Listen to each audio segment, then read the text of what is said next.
Hello दोस्तों, नमस्कार। क्या हालचाल। आज 5 मई दिन रविवार, हिंदी तिथि कृष्ण पक्ष द्वादशी। चलिए फटाफट आज की बड़ी खबरों पर नजर डालते हैं। वायरल होने के लिए लगाई थी जंगल में आग, चमोली पुलिस की गिरफ्त में बिहार के 3 युवक। आरोपियों के खिलाफ थाना गैरसैंण में धारा 26 भारतीय वन अधिनियम 34, 435, 505 भारतीय दंड विधान द्वारा सार्वजनिक संपत्ति नुकसान निवारण अधिनियम में मुकदमा दर्ज किया गया है। युवकों ने पूछताछ में बताया कि सोशल मीडिया पर लाइक्स और फॉलोअर्स बढ़ाने और फेमस होने के लिए ये वीडियो बनाया गया था। प्रधानमंत्री नरेंद्र मोदी का कानपुर में रोड शो, गुमटी गुरुद्वारे में टेका माथा। लोकसभा चुनाव के 2 चरणों के मतदान के बाद सभी राजनीतिक पार्टियों ने अपनी तैयारियां तेज कर दी हैं। इसी कड़ी के बीच प्रधानमंत्री नरेंद्र मोदी कानपुर पहुंचे हैं। पीएम मोदी के रोड शो के दौरान कानपुर में लोगों का हुजूम उमड़ पड़ा। पीएम मोदी ने हाथ हिलाकर लोगों का अभिवादन किया। कानपुर में 4थे चरण में मतदान होना है, देखें वीडियो।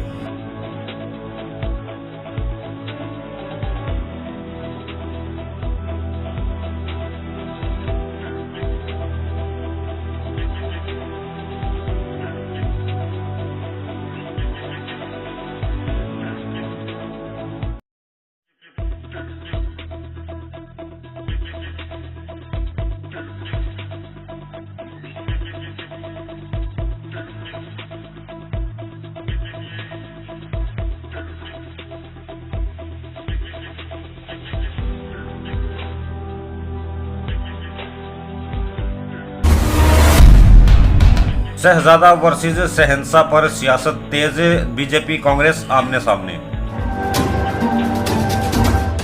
देश में जैसे जैसे चुनाव आगे बढ़ रहा है, सियासत जंग में नए नए मुद्दों की एंट्री हो रही है। तीसरे चरण का प्रचार कल थम जाएगा। ऐसे में हर पार्टी ने पूरा जोर लगा दिया है। वहीं तंज का खेल भी जारी है। बीजेपी के शहजादे वाले हमले पर अब कांग्रेस ने पलटवार किया है।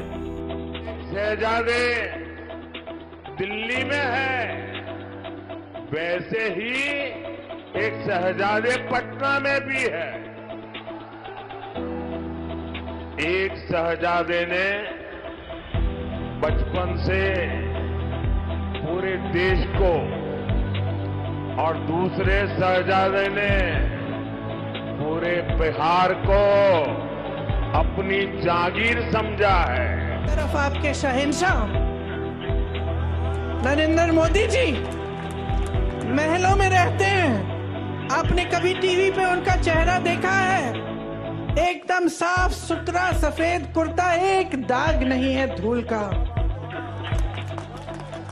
एक बाल इधर से उधर नहीं हो रहा है। वो कैसे समझ पाएंगे आपकी मजदूरी, आपकी खेती कैसे समझ पाएंगे? मैंने पहले ही बता दिया था कि शाहजादे वायनाड में हारने वाले हैं और हार के डर से जैसे ही वायनाड में मतदान समाप्त होगा वो तीसरी सीट खोजने लग जाएंगे। और अब दूसरी सीट पर भी उनके सारे चेले चपाटे कह रहे थे अमेठी आएंगे, अमेठी आएंगे, लेकिन अमेठी से भी इतना डर गए, इतने डर गए, वहां से भागकर अब रायबरेली में खोज रहे हैं रास्ता। ये लोग घूम घूम कर सबको कहते हैं डरो मत। मैं भी आज उन्हें कहता हूं और बड़े जी भर के कहता हूं, अरे डरो मत, भागो मत। अखबार में लिख रहे थे राहुल गांधी अमेठी और रायबरेली से चुनाव नहीं लड़ेगा। वो चल रही थी मीडिया इनकी। अब मैं रायबरेली से चुनाव लड़ रहा हूं, बिल्कुल चुप हो गए।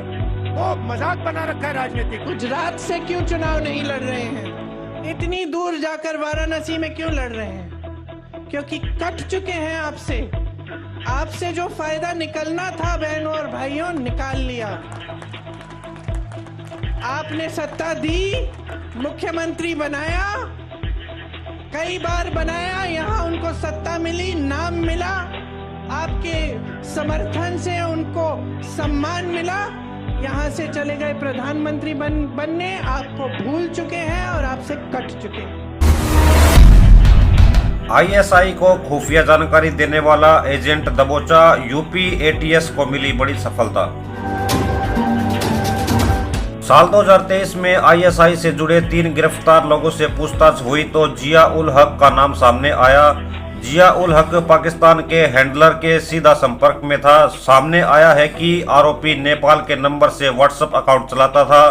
इसी नंबर से आईएसआई हैंडलर से संपर्क करता था। जम्मू कश्मीर पुंछ में वायुसेना के काफिले पर आतंकी हमला, सर्च ऑपरेशन जारी। जम्मू कश्मीर के पुंछ में एयरफोर्स के काफिले पर आतंकी हमला हुआ है। इस हमले में कई जवानों के घायल होने की खबर है। यह हमला सुरनकोट के सनाई गांव में हुआ। सेना और पुलिस की अतिरिक्त टुकड़ियां इलाके में भेजी गई हैं। सेना ने इलाके में घेराबंदी कर तलाशी अभियान शुरू कर दिया है।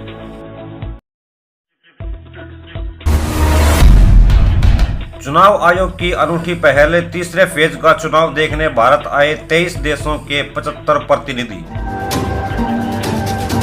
निर्वाचन आयोग देश भर में 18वीं लोकसभा के लिए चल रहे चुनाव के दौरान इंटरनेशनल इलेक्शन विजिटर्स प्रोग्राम के आयोजन कर लगातार अंतर्राष्ट्रीय सहयोग को बढ़ावा दे रहा है। भागीदारी के पैमाने के मामले में यह ऐसा पहला आयोजन है जिसमें 23 देशों जैसे भूटान, मंगोलिया, ऑस्ट्रेलिया समेत दूसरे देश शामिल हैं। रेल मंत्री रहते गोधरा कांड के आरोपियों, गोधरा कांड पर पीएम मोदी ने लालू को घेरा। दरभंगा की रैली में प्रधानमंत्री नरेंद्र मोदी ने गोधरा कांड को लेकर लालू प्रसाद यादव पर हमला बोला है। पीएम मोदी ने कहा है कि गोधरा कांड के आरोपियों को लालू प्रसाद यादव ने बचाने की कोशिश की और उन्हें बचाने के लिए उन्होंने रिपोर्ट बनवाई थी, लेकिन अदालत ने उनकी रिपोर्ट को कूड़े कचरे में फेंक दिया। देखें ये वीडियो। सामाजिक न्याय का मुखौटा लगाकर हमेशा तुष्टीकरण करने का रहा है। जब गोधरा में कार सेवकों को जिंदा जलाया गया था, तब रेल मंत्री ये साहजादे के बेटे थे जो सजा काट रहे हैं और जमानत पे घूम रहे हैं। उन्होंने दोषियों को बचाने के लिए सुप्रीम कोर्ट के एक जज की कमेटी बनाई, बेन राजी कमेटी। सोनिया बेन का राज था ना, और इसलिए उन्होंने बेन राजी कमेटी बनाई। वो जज का नाम बेनर्जी था तो लोग बेन राजी बोलते थे, और उससे ऐसा रिपोर्ट लिखवाया कि 60 कार सेवकों को जलाने वाले निर्दोष छूट जाए। लेकिन ये रेल मंत्री जो अभी जेल में जिंदगी गुजारने के लिए मजबूर है, जमानत पे घूम रहे हैं, अदालत ने उनके इस रिपोर्ट को कूड़े कचरे में फेंक दिया और उन सबको सजा सुनाई। फांसी तक की सजा हो गई। पूरी दुनिया को पता था कि कार सेवकों को जिंदा जलाया गया, लेकिन तब फर्जी जांच रिपोर्ट बनवाकर कार सेवकों पर ही दोष मढ़ने की साजिश रची गई। यही इनका इतिहास है। जाने कैसे काम करेगी देश की पहली बाल वाटिका स्कूल बस, गरीब बच्चों को मिलेगी मुफ्त शिक्षा। अहमदाबाद में सिग्नल पर भीख मांगने वाले बच्चों को जो शिक्षा से वंचित रहते थे, उन्हें शिक्षा देने के लिए सिग्नल स्कूल बस शुरू की गई थी, जिसकी सफलता के बाद अब बाल वाटिका स्कूल बस सेवा शुरू की गई है। 6 साल से छोटी उम्र के गरीब बच्चों को इस बाल वाटिका ऑन व्हील्स के माध्यम से मुफ्त शिक्षा दी जाएगी, जिसका मुख्य उद्देश्य है कि गरीबी की वजह से 6 साल की उम्र तक का कोई बच्चा शिक्षा से वंचित ना रहे। गौकसी के बारे में सोचा भी तो उसे नतीजे भुगतने के लिए तैयार रहना होगा। सीएम योगी आदित्यनाथ ने सपा कांग्रेस को चेताया। यूपी के मुख्यमंत्री योगी आदित्यनाथ ने एक बार फिर कांग्रेस और समाजवादी पार्टी पर निशाना साधा है। सीएम योगी ने कहा है कि गौ माता के लिए हम जान दे देंगे, लेकिन उनका बाल विवाह का नहीं होने देंगे। गौकसी के बारे में यूपी में किसी ने सोचा भी तो उसे नतीजे भुगतने के लिए तैयार रहना होगा। देखें ये वीडियो। आप मुझे बताओ, एक कांग्रेस और सपा बसपा वालों को क्या गौ माता को काटने की छूट देंगे क्या आप? क्या ये पाप करेंगे क्या? अरे ये पाप करने के लिए हम नहीं बैठे हैं। और अगर कोई पाप करने में भागीदार बनता है तो हम उसके साथ भागीदार नहीं बनेंगे, बल्कि गौ माता की रक्षा करने के लिए अपनी जान भी दे देंगे, लेकिन गौ माता का बाल बांका नहीं होने देंगे। तो उत्तर प्रदेश में हम लोग गौकसी करने की बात तो दूर, कोई उसके बारे में भी सोचेगा ना तो उसको जहन्नम के द्वार उसके लिए पहले खुल जाएंगे, गौ हत्या बाद में करेगा।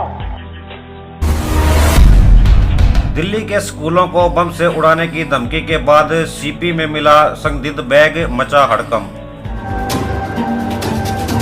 दिल्ली के स्कूलों को बम से उड़ाने की धमकी का मामला अभी सुलझ भी नहीं सका है कि कनॉट प्लेस में संदिग्ध बैग मिलने से हड़कंप मच गया। आपको बता दें कि राजधानी दिल्ली के भीड़ भाड़ वाले इलाके कनॉट प्लेस में संदिग्ध बैग मिला है। सूचना मिलते ही बम निरोधक दस्ता और दमकल विभाग मौके पर पहुंच गया है। कनॉट प्लेस में मिले संदिग्ध बैग की जांच जारी है। T20 वर्ल्ड कप के लिए यूएसए की टीम का ऐलान, भारतीयों की भरमार लेकिन उन्मुक्त बाहर। ICC men's T20 world cup 2024 के लिए अमेरिकी टीम का ऐलान कर दिया गया है। 15 सदस्यीय टीम में उन्मुक्त चंदर को जगह नहीं मिली है। चंदर की कप्तानी में ही भारत ने 2012 का अंडर 19 वर्ल्ड कप जीता था। दिल्ली समेत उत्तर भारत में हीट वेव करेगी परेशान, देखें मौसम का हाल। मौसम विभाग ने बढ़ती गर्मी को लेकर चेतावनी जारी की है। मौसम विभाग ने बताया कि भारत के ज्यादातर हिस्सों में तापमान सामान्य से ज्यादा रहने की संभावना है। इतना ही नहीं, कई हिस्सों में इस महीने 8 से 11 दिन हीट वेव चलने का अनुमान भी है। इस वीडियो में बस इतना ही। हम मिलते हैं फिर किसी नई वीडियो में नए टॉपिक के साथ। तब तक के लिए जय हिंद, जय भारत।